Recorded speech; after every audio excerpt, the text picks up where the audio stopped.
Here's what nobody tells you about the two words everyone's quoting, let them, was never about other people at all. Right. I mean, which sounds completely counterintuitive at first. Because we literally spend our entire lives convinced that, if we could just get the people around us to act right, Yeah. or just like make better choices, then we would finally have some peace. But the absolute truth is that almost every single interpersonal problem you experience is actually just a control problem in disguise. Wait, a control problem. 100%. What's draining you on a daily basis, what's leaving you so completely depleted, it isn't other people. It's the silent, unpayable demand that you're placing on them to be different than exactly who they are. Oh, wow. Okay, so the promise here is that if you drop the demand, you literally get your life back. You do, Yeah. because you stop fighting reality. All right, you take back all that burned energy. Yeah. Because, and this is really the core of what we're looking at today, the control was always the cost. So today, we are doing a deep dive into the let them theory by Mel Robbins. And we're not just, giving you a summary of a catchy internet phrase. No, definitely not. We are doing a full psychological teardown of why you are so exhausted by the people around you and how this framework can just completely restructure your life. And to really get how this works, we have to look at the exact moment it was born, because it didn't come from some sterile psychology lab. Right. It was born in absolute pure parental panic, which is like the ultimate high-stakes environment for our control instincts. Oh man, the scene is just so vivid. So it's a high school prom night. And there's this sudden, absolute downpour of rain. You know that very specific metallic smell of wet pavement on a hot summer night? Oh, yeah, totally. So in the center of town, there's this tiny taco shed, Amigos Taqueria. And it is tiny. It holds maybe 4 tables total. Barely enough room for a regular dinner rush, let alone a crisis. Exactly. And standing outside in this torrential downpour are 20 teenagers, completely decked out in full black tie attire. And they are about to get absolutely soaked.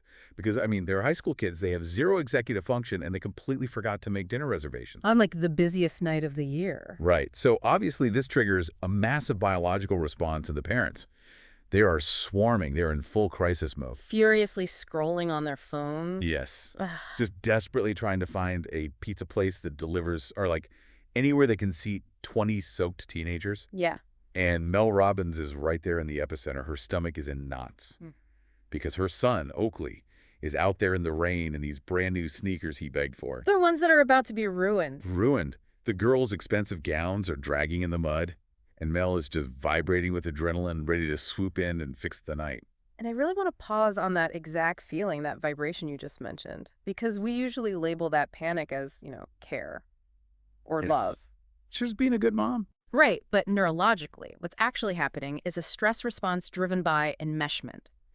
She perceives her son's potential disappointment as a literal threat to her own emotional stability. Oh, that's heavy. So she's not just trying to save his night. No, she's trying to control the external environment to regulate her own internal nervous system. Wow.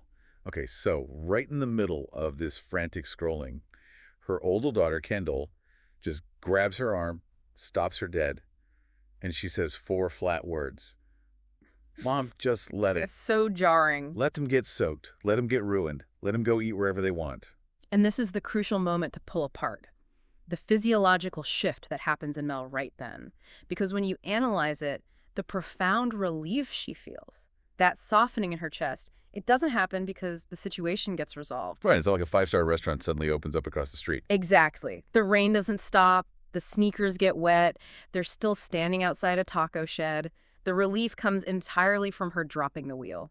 Okay, let's unpack this, because it's like you're furiously trying to conduct an orchestra, right?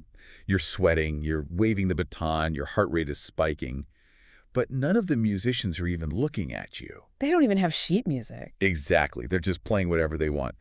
And you're exhausted, but not from their chaotic music. You're exhausted from the sheer physical effort of waving a stick at people who aren't watching you.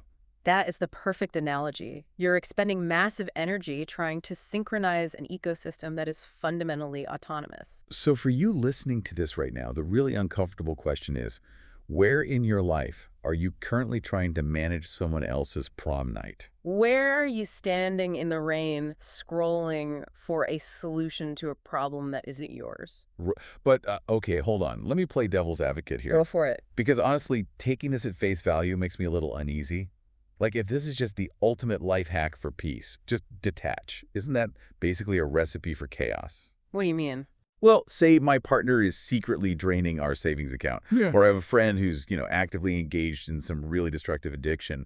If I just sip my tea and say, oh, well, let him, that feels negligent. Oh, absolutely. It feels like an excuse to just be a completely passive, apathetic person. Okay, I have to interrupt you right there because you just hit on the exact trap. And it's the biggest danger of this whole framework. Let them alone is a terrible, dangerous trap. Really? Yes. By itself, it curdles into toxic passivity. It gets abused constantly to dodge hard conversations. People use it to tolerate real systemic harm. So it's like a shield. Exactly. Or they use it to sit on this throne of moral superiority while a relationship literally dies. Like, oh, my friend didn't text me back. Fine, let them.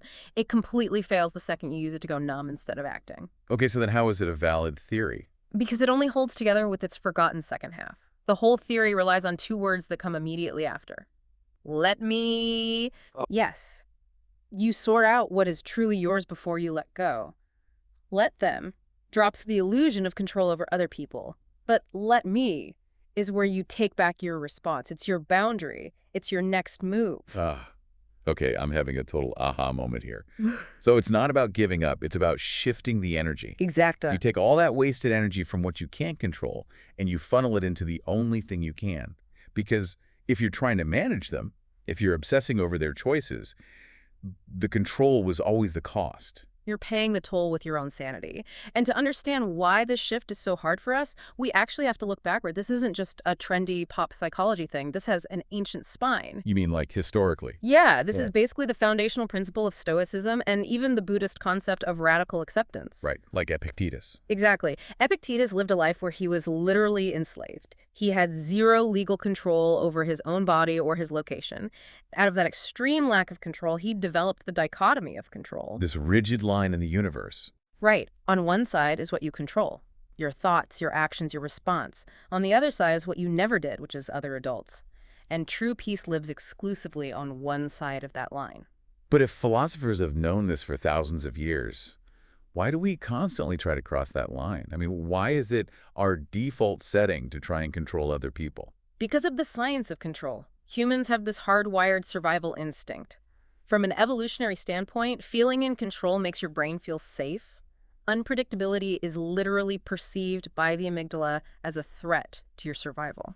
So when I try to control someone, it's not because I'm a narcissist. No, it's not out of malice. It's out of a primal fear that things are going to fall apart if you don't hold them together. Okay, so let's put this in a modern, completely visceral context, because I think everyone listening will feel this in their bones.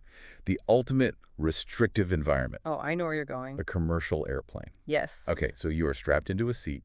You're hurtling through the sky. You smell that dry, recycled cabin air. And 3 rows behind you, The worst sound in the world.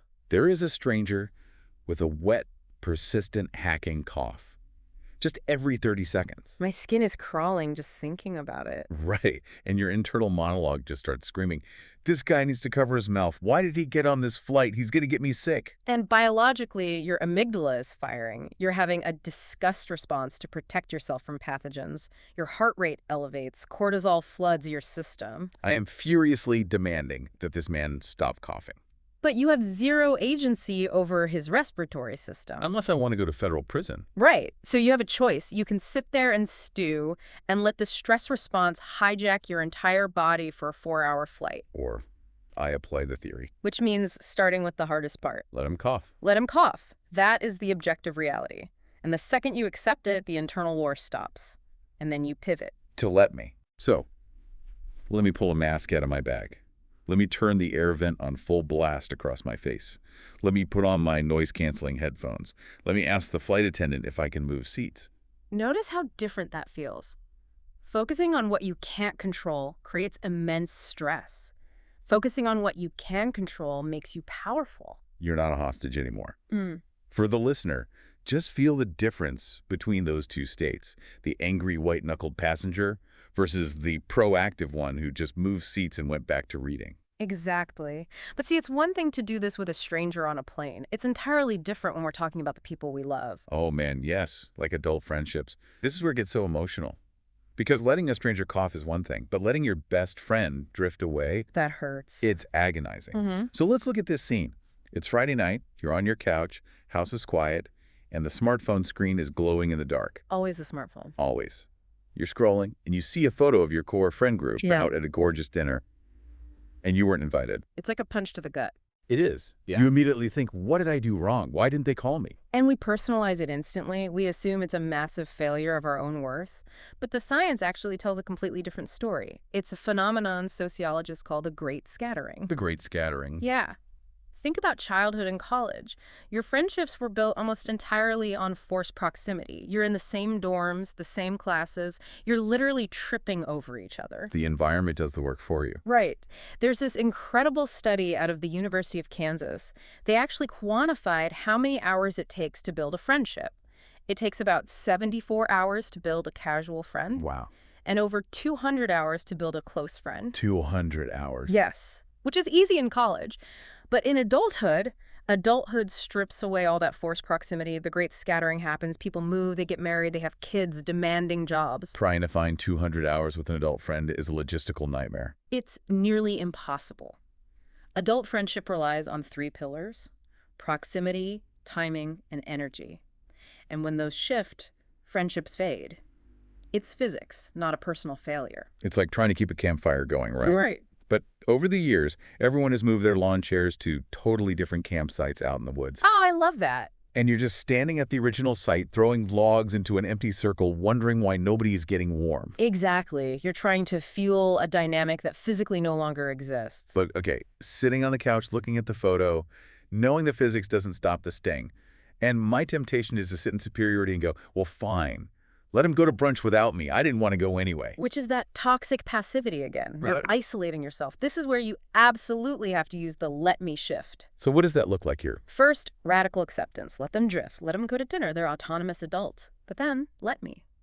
Let me look at my actual current life. Let me pour my energy into the people who are in my current chapter. Right. Let me ask that new coworker for coffee. Let me join a local run club. Yes, let them drift. Let me invest where I actually am, instead of forcing an old dynamic that doesn't fit the physics of your life anymore. You just build a new fire where you stand. That is so freeing. But you know what else we spend a ton of energy fighting? What's that? Jealousy. Comparison. Oh, absolutely. Because you're scrolling again and you see a colleague announce a massive promotion. Or a friend post a picture with the keys to their mid-century modern dream house. And you get that sudden hot flash right in your chest. Yes, and the voice says, why them? It's not fair. And then we try to control it by diminishing them. Oh, her parents probably paid the down payment. Or, he only got the promotion because he sucks up to the boss. We do that because society tells us jealousy makes us bad people, so we project it outward. But when you try to diminish their success, you are literally trying to mentally undo a fact. Right. The house was bought. The ink is dry. You're fighting a reality that already exists in the world. It's like yelling at the sky to stop raining. But here's where it gets really interesting to me. You reframe this body reaction. That hot flash isn't your enemy. No, it's a signpost. A signpost. Think about it. You wouldn't feel that burning jealousy if you didn't deeply desire a version of what they just achieved. Underneath all that bitterness is raw data about what you actually want. So how do we apply the theory? Sequential application. First, let them have the success. Let them have the dream house.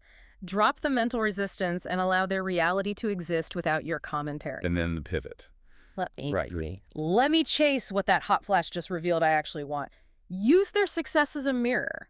If you want the promotion, let me schedule a meeting with my boss on Monday and ask what skills I need to get there.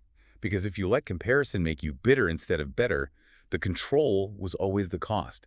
You paid for that bitterness by staying stuck exactly where you are while they're enjoying their new house. You're surrendering your agency to someone else's highlight reel. Okay, we've done strangers, we've done friends, we've done successful peers. We have to do the final boss, Family, other people's opinions of us, specifically our parents. Let's talk about the Michigan mom scene. This one is intense. It is. So you're on the phone. Your heart is pounding. You just announced to your mother that you were engaged to the absolute love of your life. You're expecting screaming, crying, joy. And instead you get deafening silence. That's a totally flat response. Right. And Mel actually confronted her mom about this later, demanding she act excited. And her mom said, I didn't choose him for you, and if it were up to me, I wouldn't have. Brutal. So brutal. And my instinct here is to push back on the theory. We'd go, wait, shouldn't the people who love us support our choices?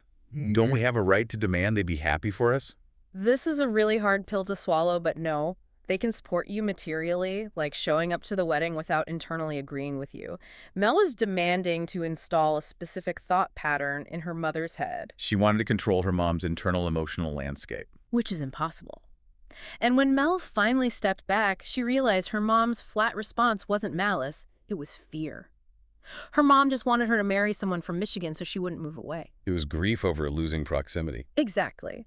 But trying to manage your image in someone else's head is a tax with no refund. You will bend over backward, curating their opinion, and you'll get nothing but exhaustion in return. A tax with no refund. So let me shift here. Let them think bad thoughts about you. Let them wish you married someone else. If you curate their opinion, you're shrinking yourself. Let them think it. Let me be unapologetically happy with my choice anyway. Individuation. Exactly. Hand them back the responsibility for their own emotions. Man, when we pull all this together, from the rain at the taco shop, the airplane, the fading friends, the Michigan mom, a really startling common denominator emerges.